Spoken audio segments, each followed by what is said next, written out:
जाति, हर एक वर्ग के अधिकारों की रक्षा के लिए भी यहाँ कोई नहीं खड़ा हुआ है।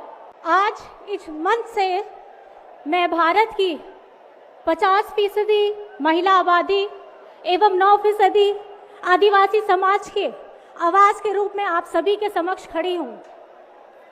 आज अपनी बात कहने के पूर्व मैं बाबा तिलका मांझी, बिरसा मुंडा, सिद्धू कान्हू फूलो जानो, खंडा भील जैसे वीर वीरांगनाओं को नमन करती हूँ।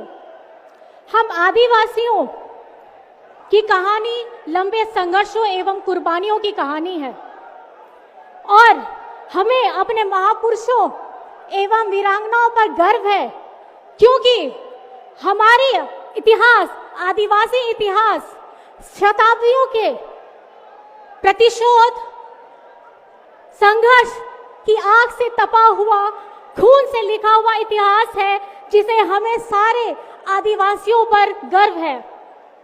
आज इस मंच पर मंचासीन आदरणीय सभी माननीय गण को और खासकर हमारे साथी आम आदमी पार्टी के नेता, कार्यकर्ता गण, खास करके सुनीता मैम जी को और यहाँ उमड़ा ये जन सैलाब, आप सभी को हुल जोहार है। आज ये उमड़ा ऐतिहासिक इस मैदान में सैलाब इस बात की गवाही दे रहा है कि लोकतंत्र को खत्म करने के लिए जिस तरीके से तानाशाह ताकतों ने अपना कदम बढ़ाया है, उसको अंत करने के लिए ये संकल्प सभा यहाँ पे आमंत्रित हुई है, जिसमें आप सभी जन भारत के हर एक देश, हर एक प्रांत से आए हुए हैं। आप सभी को बहुत बहुत शुक्रिया, बहुत बहुत बधाई कि आपने हमारी ताकत को, इंडिया गठबंधन की ताकत को बढ़ाया है। आपके यहाँ उपस्थित होने से हम सब मंचासीन जितने पार्टी के कार्यकर्ता हैं, पार्टी के माननीय गण हैं, सभी को ताकत मिलती है, क्योंकि हमारी ताकत आप सब यहाँ भारत की 140 करोड़ की जनता है, जिनका बहुमत, जिनका हिम्मत, जिनका ताकत हम सभी को मिला है। आज भारत में बाबा साहेब जी के संविधान के प्राप्त जितनी भी गारंटियां हैं, उन सभी को एनडीए सरकार के द्वारा उसे नष्ट किया जा रहा है। इनकी गारंटियों की गारंटी कौन लेगा? जिन्होंने एक एक करके हमारे संवैधानिक संस्थाओं के संवैधानिक मूल्यों को तहस नहस किया है। जिस ढंग से आज बेरोजगारी चरम सीमा पर है, जिस ढंग से आज महंगाई 7वें आसमान पर है, जिस ढंग से पूरे देश में नफरत की आग फैलाई जा रही है, जिस ढंग से हर एक जाति, हर एक वर्ग के अधिकारों की रक्षा के लिए भी यहाँ कोई नहीं खड़ा हुआ है। क्या कोई भी इस देश में बड़ा नेता हो जाए, वो सबसे बड़ा नहीं होता है। आज भारत की जनता सबसे बड़ी है। अगर कोई दल बहुत अपने आप को शक्तिशाली समझता है, लेकिन भारत की 140 करोड़ की जनता से ज्यादा शक्तिशाली और ताकतवर नहीं हो सकती है। आपकी एक उंगली, इस उंगली का इस्तेमाल करिएगा। आने वाले आगामी चुनावों में इस उंगली से हमें, हमारे गठबंधन, इंडिया गठबंधन के लोगों को मजबूती दीजिएगा, क्योंकि अगर आपको अपना देश बचाना है, आपको अपना लोकतंत्र बचाना है, आपको अपने अधिकार, हक के लिए लड़ना है, तो आप लोगों को खास करके अपने इस वोट का चुनाव सही ढंग से करना होगा। आज 31 मार्च है। 2 महीने पहले इसी दिन 31 जनवरी को हेमंत जी को जेल में डाला गया। 2 महीने से जेल में है। अरविंद केजरीवाल जी पिछले 10 दिनों से जेल में है। आज तक आरोप साबित नहीं कर पाए हैं कि किस लिए इतने दिनों तक उन्हें रखा गया है। आप जनता जनार्दन है, आप महाअदालत है, आपसे ज्यादा ताकतवर कोई नहीं हो सकता है। तो आप अपनी मजबूती को, अपने ताकत को आने वाले सब समय में दिखा देना है कि पीछे बैठी यहाँ इंडिया गठबंधन को इतना मजबूत कीजिएगा कि आमने सामने खड़ी तानाशाह ताकत को यहाँ से उखाड़ फेंकना है। और मेरा यही कहना है, ये भूमि, ये मैदान की मिट्टी राम जी की रामलीला की कहानी बताती है। हम सभी को ये याद रखना है कि श्री राम भगवान जी ने अपने युद्ध करते समय में भी नीति, नियमों और आदर्शों का पालन किया था।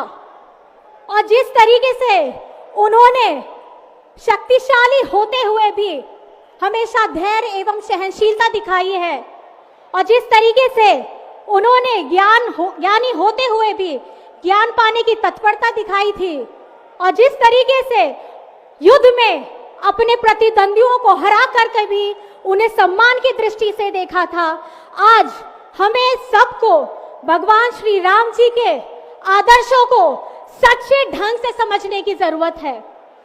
आने वाले दिनों में आप सभी का मजबूती, आप सभी का गठबंधन, आप सभी का आशीर्वाद हम सबको चाहिए। अंत में सिर्फ मैं इतना कहना चाहूंगी, झारखंड झुकेगा नहीं, इंडिया झुकेगा नहीं और इंडिया रुकेगा नहीं।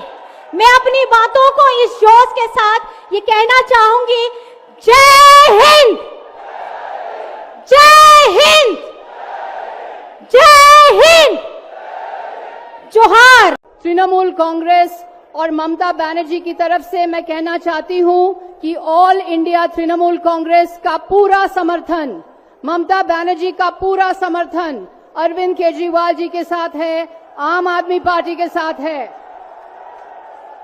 मैं ये भी दोहराना चाहती हूं कि ऑल इंडिया तृणमूल कांग्रेस पूरी की पूरी तरफ से हम इंडिया अलायंस में शामिल हैं। हमारे वरिष्ठ, हमारे अध्यक्ष ममता बनर्जी आज सभा में नहीं आ पाई क्योंकि उन्होंने आज से ही चुनाव प्रचार शुरू किए हैं, पर मैं उनकी तरफ से ये कहना चाहती हूं कि ऑल इंडिया तृणमूल कांग्रेस पूरी की पूरी तरह से इंडिया अलायंस में शामिल है।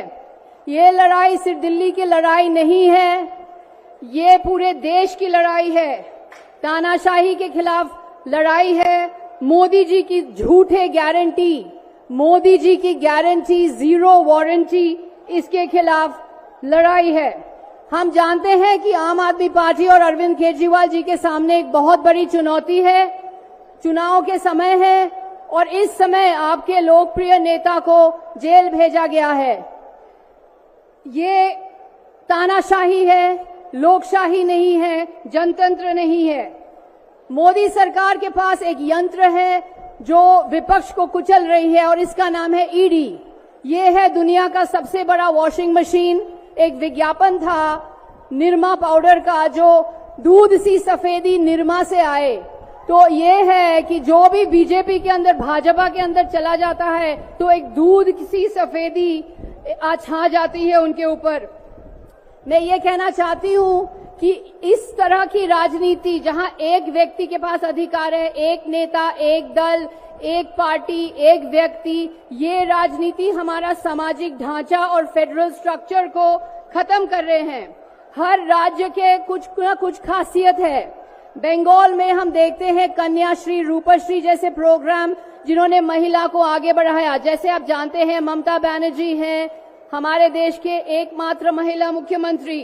तमिलनाडु ने मिड डे मील स्कीम दिया, तेलंगाना में राइतु बंधु स्कीम है, केरला ने 100% लिटरेसी प्राप्त की, केजरीवाल ने मोहल्ला क्लिनिक्स बनाए, सरकारी स्कूलों को दुरुस्त किया, आपकी बात सुनी, आपकी समस्याएं को सुलझाने में पूरी कोशिश की। लेकिन मोदी सरकार सिर्फ अपनी राय सुनते हैं और अपनी मनमानी करते हैं, किसी की राय नहीं लेते, राज्यों के जो खासियत है वो स्वीकार नहीं करते। बंगाल के गरीब कल्याण पैसे नहीं मिले, 4 लाख करोड़ केंद्र सरकार ने बंगाल से लिया है, पर 1 लाख करोड़ बंगाल को मिलना है। केंद्र सरकार की तरफ से बंगाल को नरेगा के पैसे नहीं दिए गए, 59 लाख नरेगा के श्रमिक को वेतन नहीं मिले, 11 लाख लोग बंगाल में बेघर हैं क्योंकि केंद्र सरकार ने पैसे नहीं दिए। 2021 के विधानसभा चुनाव के बाद भाजपा सरकार ने बंगाल की पैसे रोक लिए हैं। यही है गंभीर सच्चाई। पैसा कहां जाता है? पैसा वहां जाता है जहां सरकार को गिराना है, जहां विपक्ष का सरकार को गिराना है, जहां एमएलए की खरीद फरोख्त होती है। बाढ़ पीड़ितों के पास पैसे नहीं जाएंगे, गरीब कल्याण के लिए पैसे नहीं जाएंगे, सिर्फ एमएलए की खरीद फरोख्त के लिए पैसे जाएंगे। ये एक नेता, एक व्यक्ति, एक पार्टी, एक दल की राजनीति से हमारा देश का विनाश हो रहा है। कीमतें बढ़ रहे हैं और मैं आपको एक चौंकने वाला आंकड़ा सुना दूं। देश की 70% आमदनी केवल 10% लोगों के हाथ में है। 50% लोगों के पास सिर्फ 3% आमदनी है। ये है एक भयंकर असमानता। तो सारे कीमतें बढ़ रहे हैं। दूध का दाम 61% बढ़ा, टमाटर का दाम 115% बढ़ा, तूर दाल का दाम 120% बढ़ा। मोदी की गारंटी जीरो वारंटी है। इसीलिए हम ये कहना चाहते हैं तृणमूल कांग्रेस और इंडिया के अलायंस की तरफ से कि मोदी जी हमारे साथ आकर के खुली बहस करें, सार्वजनिक तौर पे बहस करें। आपसे हम कहना चाहते हैं कि याद रखिए कि 2024 का ये आम चुनाव तानाशाही वर्सेस लोकशाही का चुनाव है। लोकतंत्र को मजबूत कीजिए। जो भी प्रत्याशी बीजेपी को हरा सकेगा, बीजेपी को टक्कर दे सकेगा, उसको वोट दीजिए।